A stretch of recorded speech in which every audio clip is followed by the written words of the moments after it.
శక్తి తైలాభిషేక ఆరాధన ఆగస్టు 30 శుక్రవారం. సమయం ఉదయం 10 గంటల నుండి. స్థలం A1 convention hall, old Guntur road, Ongole. ప్రార్థనా శక్తి తైలాభిషేక ఆరాధన సెప్టెంబర్ 1 ఆదివారం. సమయం సాయంత్రం 5:30 స్థలం NRC గార్డెన్, ముసాపేట్, పిల్ల నంబర్ 842, కుకట్పల్లి. తాడేపల్లిగూడెం పరిసర ప్రాంత ప్రజలకు శుభవార్త. ప్రార్థనా శక్తి తైలాభిషేక ఆరాధన ప్రతి నెల మొదటి బుధవారం. సమయం ఉదయం 10 గంటల నుండి. NK highway grounds, Autonagar, Gudem highway bypass road, Tadepalligudem. ప్రార్థనా శక్తి తైలాభిషేక ఆరాధన ప్రతి నెల మొదటి గురువారం. సమయం ఉదయం 10 గంటల నుంచి. స్థలం తూర్పుగోదావరి జిల్లా, అమలాపురం దగ్గర, ఉప్పలగుప్తంలో. ప్రార్థనా శక్తి తైలాభిషేక ఆరాధన ప్రతి నెల మొదటి శుక్రవారం. స్థలం అడబాల గార్డెన్స్, LNT బిల్డింగ్స్ పక్కన, పెంకులపాడు రోడ్డు, పాలకొల్లు. ప్రార్థనా శక్తి తైలాభిషేక ఆరాధన ప్రతి నెల మొదటి శనివారం. మొదటి ఆరాధన 7 గంటల నుండి 10 గంటల వరకు. రెండవ ఆరాధన 10 గంటల నుండి 1 గంట వరకు. స్థలం మేరీస్టెల్లా auditorium, పంటకాలువ road, NTR circle, Vijayawada. ప్రార్థనా శక్తి తైలాభిషేక ఆరాధన ప్రతి నెల రెండవ మంగళవారం. సమయం ఉదయం 10 గంటల నుండి. Sri convention hall, CR Reddy women's college, Vatluru, Eluru. ప్రార్థనా శక్తి తైలాభిషేక ఆరాధన ప్రతి నెల రెండవ బుధవారం. సమయం ఉదయం 9 గంటల నుండి. స్థలం airport road, quarry market, Renuka apartment దగ్గర, రాజమండ్రి. ప్రార్థనా శక్తి తైలాభిషేక ఆరాధన ప్రతి నెల రెండవ గురువారం. సమయం ఉదయం 10 గంటల నుండి. స్థలం సుబ్బలక్ష్మి కళ్యాణ మండపం, railway new colony, Sri Kanya theatre, Visakhapatnam. ప్రార్థనా శక్తి తైలాభిషేక ఆరాధన ప్రతి నెల రెండవ శుక్రవారం. సమయం ఉదయం 10 గంటల నుండి. స్థలం కాపు కళ్యాణ మండపం, NFCL రోడ్, RTO ఆఫీస్ పక్కన, RR నగర్, కాకినాడ. ప్రార్థనా శక్తి తైలాభిషేక ఆరాధన ప్రతి నెల రెండవ శనివారం. సమయం ఉదయం 10 గంటల నుండి. స్థలం కూరగాయల మార్కెట్ ఎదురుగా, government degree college road, Ravulapalem.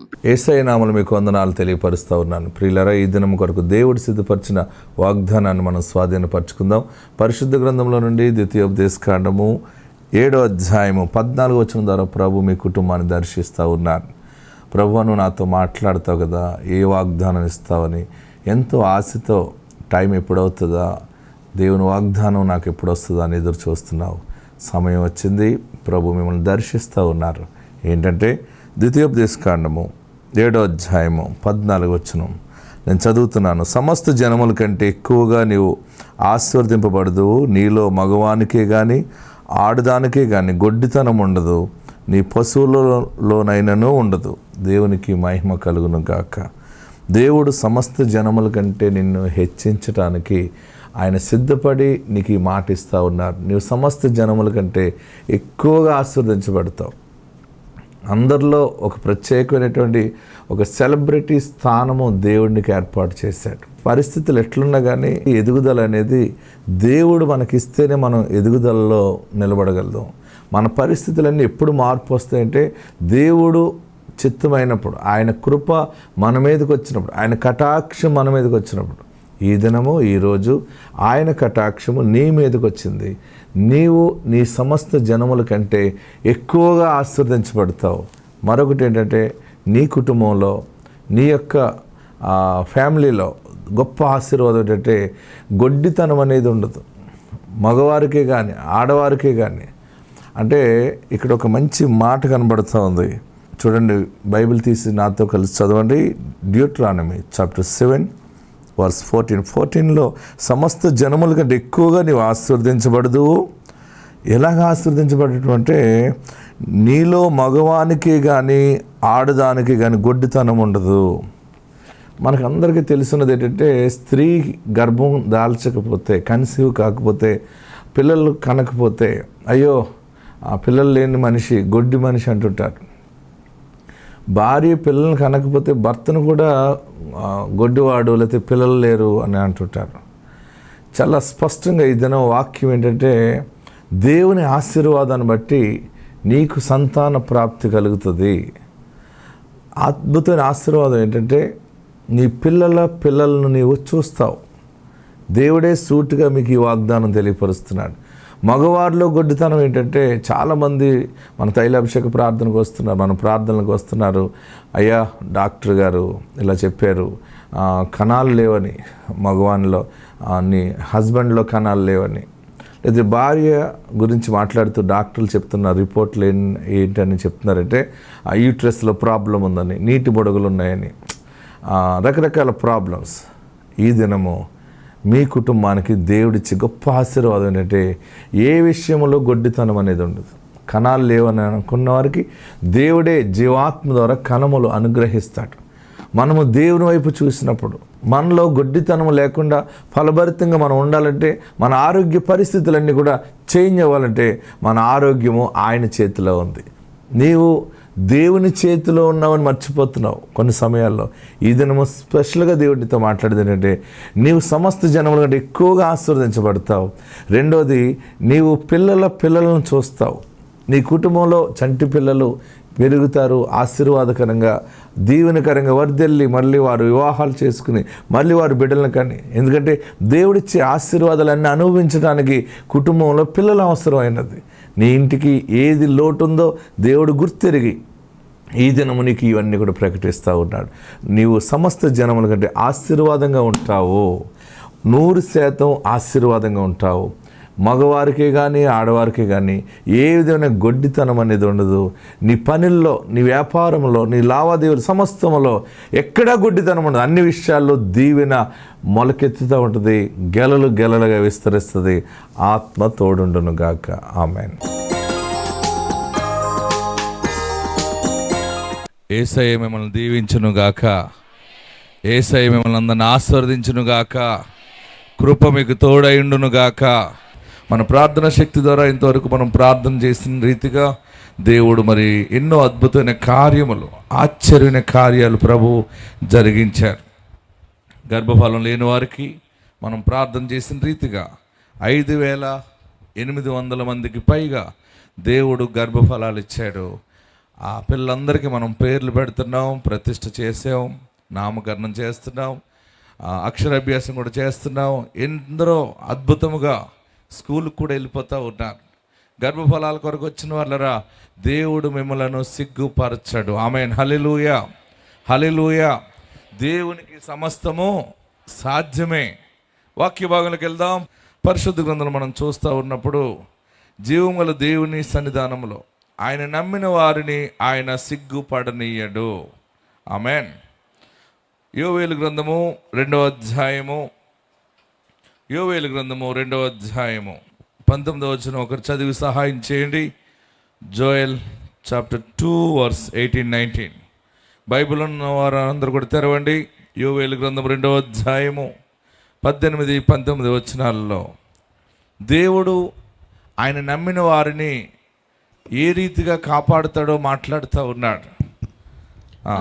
అప్పుడు యెహోవా తన దేశమును బట్టి రోషము పూని తన జనుల ఎడల జాలి చేసుకొనెను. చూడండి, జాలి చేసుకొనెను.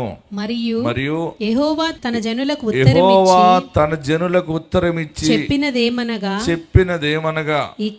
ఇకను అన్యజనులలో మిమ్మును అవమానాస్పదముగా చేయక. చూడండి, దేవుడు నీకు నాకు ఇస్తున్నటువంటి గొప్ప మాట, పరలోకము నుండి పంపిస్తున్న మాట నీతోనే మాట్లాడుతూ ఉన్నాడు. ఏమని మాట్లాడుతున్నాడంటే, ఆయన ఉత్తరం ఇచ్చి చెప్పినది ఏమనగా, ఇకను అన్యజనులలో మిమ్మును అవమానాస్పదముగా చేయక మీరు తృప్తి నొందునంతగా నేను ధాన్యమును, క్రొత్త ద్రాక్షారసమును, తైలమును మీకు పంపించెదను. ఆమేన్ అని చెప్పండి. ఈ వాగ్దానం ఎంతమందికి కావాలో, ఆశీర్వాదం కావాలో వారు 2 చేతులు పైకెత్తండి, నోరు తెరవండి. సహాయం మనకి పైనుండి వస్తుంది. నేను చదువుతున్నప్పుడు మీరు ఆమేన్ ఆమేన్ అంటూ ఉండాలి. ఓకేనా? యెహోవా తన జనులకు ఉత్తరమిచ్చి, ఆమేన్ ఆమేన్ అని చెప్తున్నాను, తన జనులకు ఉత్తరమిచ్చి చెప్పినదేమనగా, ఇకను అన్యజనులలో మిమ్మును అవమానాస్పదముగా చేయక, మిమ్మును అవమానాస్పదముగా చేయక మీరు తృప్తి నొందునంతగా నేను ధాన్యమును, క్రొత్త ద్రాక్షారసమును, తైలమును మీకు పంపించెదను. గట్టిగా చప్పట్లు కొట్టి ప్రభువును స్తుతిద్దాం. యేసయ్య ఈ దినాన్ని మనకి ఇస్తున్న మాట, ఒక పోస్ట్ మ్యాన్గా నేను మీ మధ్యకి వచ్చాను. యేసుక్రీస్తు పోస్ట్ మ్యాన్ అనమాట. ఆయన ఇచ్చిన ఉత్తరాన్ని పట్టుకుని మీ దగ్గరికి వచ్చి చదువుతున్నాను. అందరూ కూడా ఈ దినాన్ని, ఈ యొక్క ఉత్తరములో ఉన్నటువంటి మాటను మీరు అనుభవించబోతూ ఉన్నారు. జనులైన మీకు దేవుడి దినాన్ని ఇస్తున్న మాట ఏంటంటే, మీరు అన్యజనుల ఎదుట అవమానాస్పదముగా ఉండరు.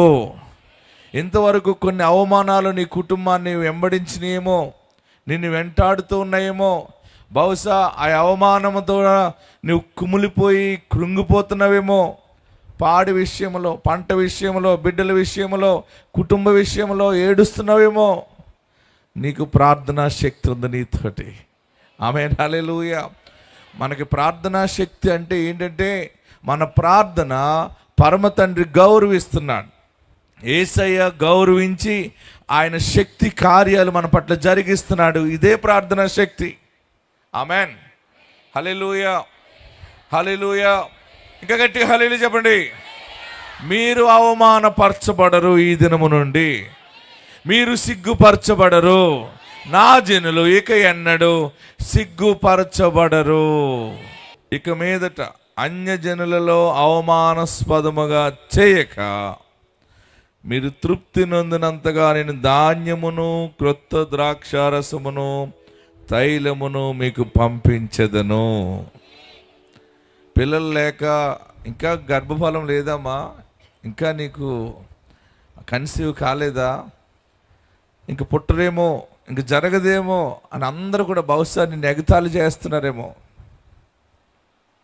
పరిస్థితులు ఎలాగున్నా కానీ, ఏది ఎలాగున్నా, ఇంకా పుట్టరు అనేది వచ్చేసింది. ఇంక నీవు కూడా డిసైడ్ అయిపోయి ఉన్నావేమో. ఎక్కడ అవమానమైన మాటలు వింటున్నావో, తలదించుకుని బ్రతుకుతున్నావో, అక్కడ దేవుని కార్యము ఈ దినము ప్రారంభమవుతా ఉంది. ఆమేన్. ఇక మీదట నిన్ను, నీ కుటుంబాన్ని, నీ భర్తని, నీ పిల్లల్ని అవమానాస్పదముగా చెయ్యను అని మాటిస్తా ఉన్నాడు ఆయన.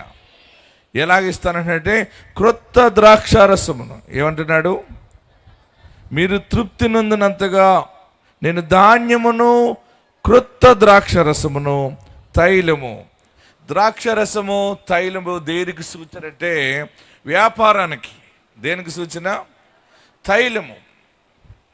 నేను ఇజ్రాయెల్ దేశం వెళ్ళినప్పుడు ఆ జోర్డాన్ దేశం దిగి వెళ్తుంటాం మేము. జోర్డాన్ దేశము దిగి ఆ ప్రాంతం అంతా చూస్తే ఎక్కడ చూసినా ఒలీవ తోటలే ఉంటాయి. ఏముంటాయి? ఒలీవ తోట. ఆ దేశము ఇంచుమించు వారికి ఆదాయం అంతా వచ్చి, వారు బాగుపడి, వారి జీవనోపాధి అంతా తైలము అమ్ముకుని బ్రతుకుతున్నారు. ఆమేన్. ఏ తైలం అది? ఒలీవ నూనె. ఆ ప్రాంతంలో పండినటువంటి ఒలీవ నూనె. కొన్ని కంట్రీస్ ఉన్నాయి అక్కడ, ఆ ప్రదేశాల్లో ఎక్కువ ఒలీవ తోటలు పెరుగుతూ ఉంటుంటాయి. ఒలీవ తోటల నుంచి వచ్చినటువంటి పంట, ఒలీవ కాయల నుంచి వచ్చిన నూనె, ఆ నూనె ద్వారా ప్రపంచ దేశాలు ఆ ప్రాంతంలో పండినటువంటి ఒలీవ నూనెని ఓడల మీద పట్టుకెళ్ళిపోతూ ఉంటుంటారు. వారు ఏ ధర పెడితే ఆ ధర పట్టుకెళ్తుంటుంటారు. ప్రియులరా, నూనె ఎక్కడ ఉంటుందో అక్కడ గొప్ప దీవెన ఆవరిస్తుందని పరిశుద్ధ గ్రంథంలో మనం చూస్తున్నాం.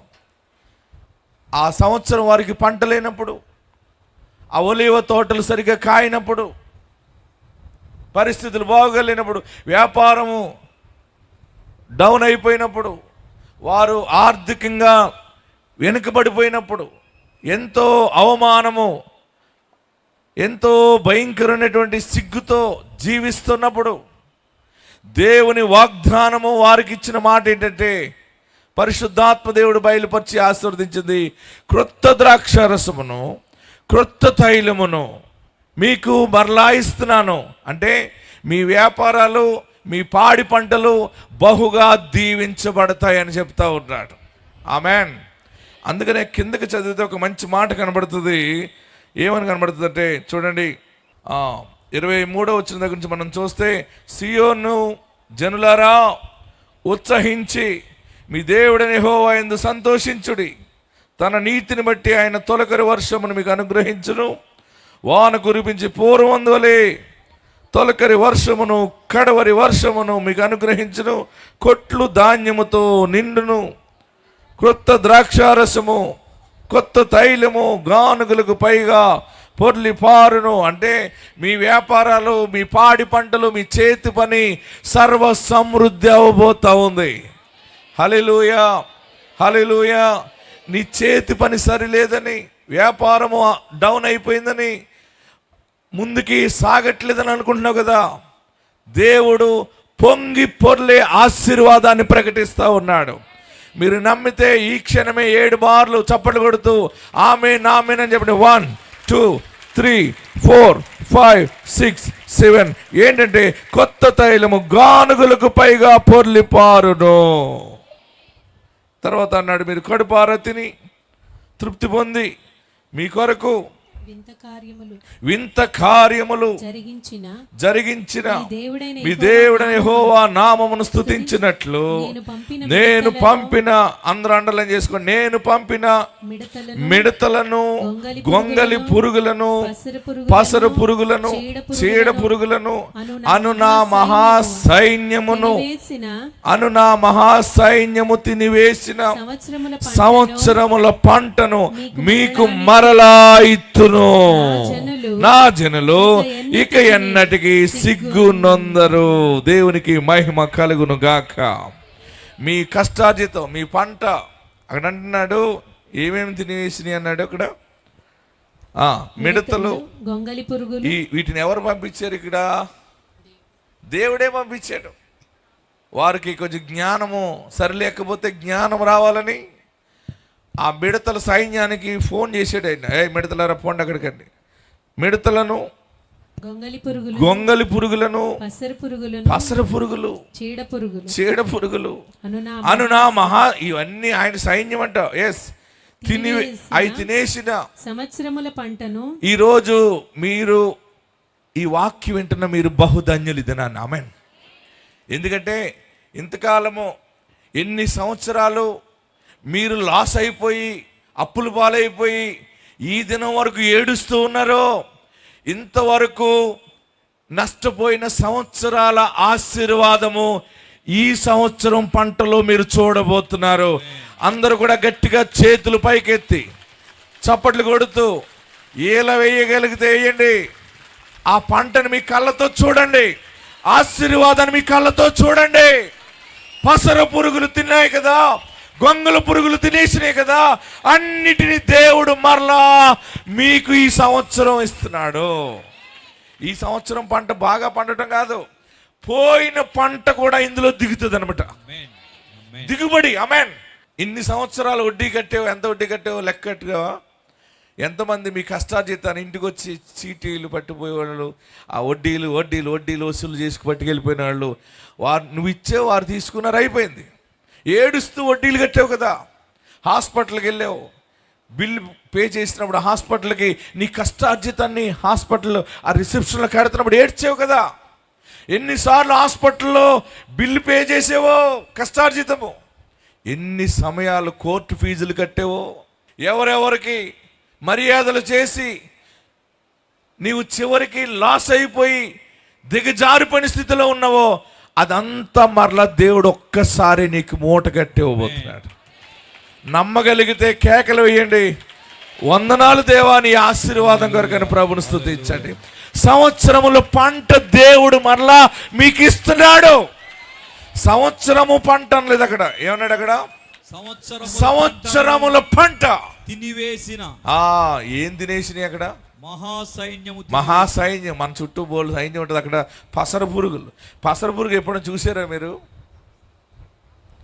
నేను మా పొలం వెళ్తే ఏం చేస్తున్నానంటే టోపీ పెట్టుకుంటున్నాను. ఎందుకంటే ఆ పచ్చగా ఉంది కదా అని వెళ్తుంటే ఆ పైన పసర పాములు తిరుగుతున్నాయి. ఏ పాము? పసర పాము తిరుగుతున్నప్పుడు అది కొబ్బరాక మీద ఉన్న, ఆనపాదు మీద దగ్గర ఉన్న, చిక్కుడు పాదులో ఉన్న పాము ఉందని తెలుస్తుందా? ఆకు మీద పురుగు ఉందనుకోండి, వరి ఆకు మీద కానీ ఏదైనా ఒక సొరకాయ పాదు మీద కానీ దేని మీదైనా పురుగు, పసర పురుగు ఉందంటే తెలుస్తుంది గమ్ముని. అది పచ్చదనంలో పచ్చదనంగా ఉంటుంది. అంటే మన ఇంట్లో మనము తెలియకుండానే నష్టపోతూ ఉంటుంటాం అనమాట. హల్లెలూయా, హల్లెలూయా. తెలియకుండానే నీ కష్టార్జితం ఎంతో జనాలు తినేస్తున్నారు. ఇక స్టాప్ అవుతుంది అది. ఆమేన్. ఆ పురుగుని దేవుడు గద్దిస్తున్నాడు. నువ్వెవరి దగ్గర నుండి బానిసగా బతుకుతున్నావో, ఎక్కడ దాసునిగా బ్రతుకుతున్నావో, దేవుడు నీ మీద జాలిపడి నీ పాపములు ఆయన ఈ దినాన్ని క్షమిస్తూ ఉన్నారు. హల్లెలూయా. పడమటికి తూర్పు ఎంత ఎడమో నీ పాపములు నీకును అంత ఎడముగా చేసి ఉన్నాడు. బైబిల్ మిషన్ స్థాపకులు దేవదాసాయి గారు ఈ పాట రాసినప్పుడు ఎంతో అనుభవంగా రాశారు ఆయన ఆ మాటలు. ఆ దైవజనుడు ఎంత ప్రాక్టికల్గా అనమాట. ఏమని రాశాడు? పడమటికి తూర్పు ఎంత ఎడమో, పాపములకు మనకు అంతా ఎడముగానే చేసియున్నాడు.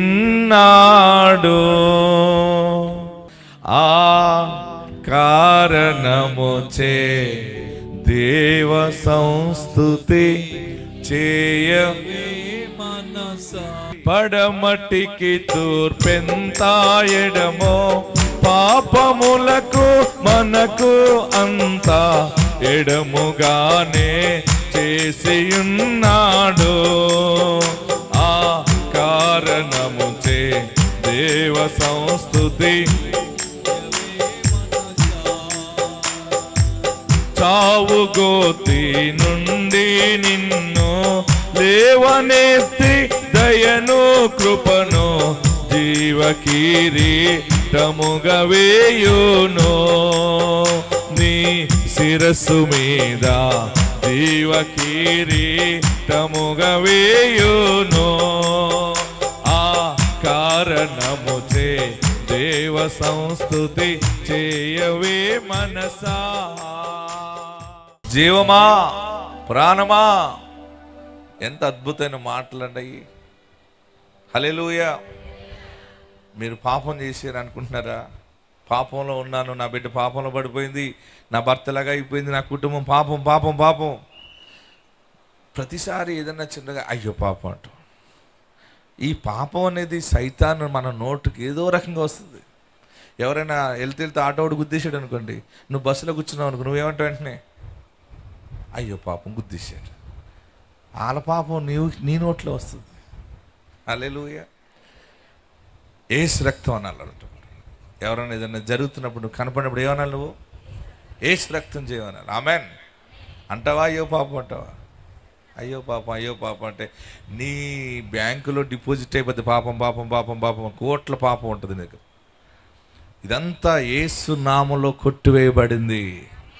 అందరు ఎక్కడున్నవారు అక్కడ లేచి నిలబడండి. కొత్త ద్రాక్ష రసము, కొత్త తైలము, గానుగులు, పైగా ఆశీర్వాదాన్ని తీసుకుని వెళ్తున్నావు అంతే. నువ్వు ఇక్కడ దేవుడు నీ పక్షముగా ఉన్నాడు. ఏడవకు. అన్ని పాడైపోయినాయి, అన్ని నాశనం అయిపోయినాయి అనుకుంటా మర్చిపో. ఇంకా కొత్త సాక్ష్యము నీ నోట ఉండబోతుంది, కొత్త ఆరోగ్యము. ఎక్కడున్నవారు అక్కడ రెండు చేతులు పైకెత్తి, యేసయ్యా నిశ్చయముగా నన్ను ఆశీర్వదించు, నీవు నన్ను నిశ్చయముగా ఆశీర్వదించు, నా పాపాలు క్షమించు బాబు, నిన్ను రక్షకుడిగా స్వీకరిస్తున్నా, నీ కొరకు జీవిస్తాను, నీలో నిలిచి ఉంటాను, నా పాపాలు క్షమించు, నన్ను పరిశుద్ధపరచు, నన్ను పవిత్రపరచు. నాకు నువ్వు కావాలి యేసయ్యా. నీ కోసం బ్రతుకుతే అన్నీ ఇస్తావు కదా, నాలో నీ ఉండవా? నీ అభిషేకం నాకు దయచేయి. నాకు దూరంగా నువ్వు ఉంటే నేను జీవించలేను. నీలో నేను ఉంటాను బాబు. నా యందు మీరును, మీ యందు నా మాటలు నిలిచి నేడలా. మీకు ఏది ఇష్టమో అడుగుమన్నావు. బంధువులు తినేశారు, స్నేహితులు మోసం చేశారు, నమ్మిన వారు, కుటుంబీకులు, రక్త సంబంధాలు, ఏమైపోయినా అన్యాయం జరిగిందని ఏడుస్తున్నావు కదా. అయినా నీ మనసు ఎరిగిన వాడు, నీవు కోల్పోయినవన్నీ పట్టుకొచ్చి నీ చేతికి అప్పగిస్తున్నాడు. ఎవరు మోసం చేసినా కానీ అది వేరే దారిలో దేవుడికి ఇవ్వబోతున్నాడు. అది ఎలా రావాలో వస్తుంది, అది ఎలాగా పొందుకోవాలో నువ్వు పొందుకుంటావు. ఆత్మనికి తోడుంది. గొంగల పురుగులు, చీడ పురుగులు, మిడతలు, పసర పురుగులు తినివేసిన పంట, సంవత్సరముల పంట, 1 సంవత్సరం కాదు, 2 సంవత్సరాలు కాదు, కొన్ని సంవత్సరాల నుంచి దరిద్రం అనుభవిస్తున్నావు కదా. ఈ సంవత్సరము అన్ని సంవత్సరాల దీవెన ఈ సంవత్సరమే బలముగా దేవుడిని చేతిగా అప్పగించుచున్నాడు. సర్వ సమృద్ధి నువ్వు చూడబోతున్నావు. ఎక్కడి వారు అక్కడ 2 చేతులు పైకెత్తి ఆశీర్వాదం మీ చేతికి తాకినట్టుగా చేతులు ఇలా విడిచిపెట్టి హస్తము ఇలా పైకెత్తి, ఆశీర్వాదమా నిశ్చయముగా నన్ను తాకును గాక, యేసు నామములో ఆశీర్వాదము నాకు ప్రాప్తించును గాక అని కేకలు వేయండి. సంవత్సరముల పంట, సంవత్సరముల వ్యాపారము, సంవత్సరముల దీవెన, సంవత్సరముల ఆరోగ్యము మరలా మరలా మరలా దేవుడిని అప్పగించుచున్నాడు. హల్లెలూయా.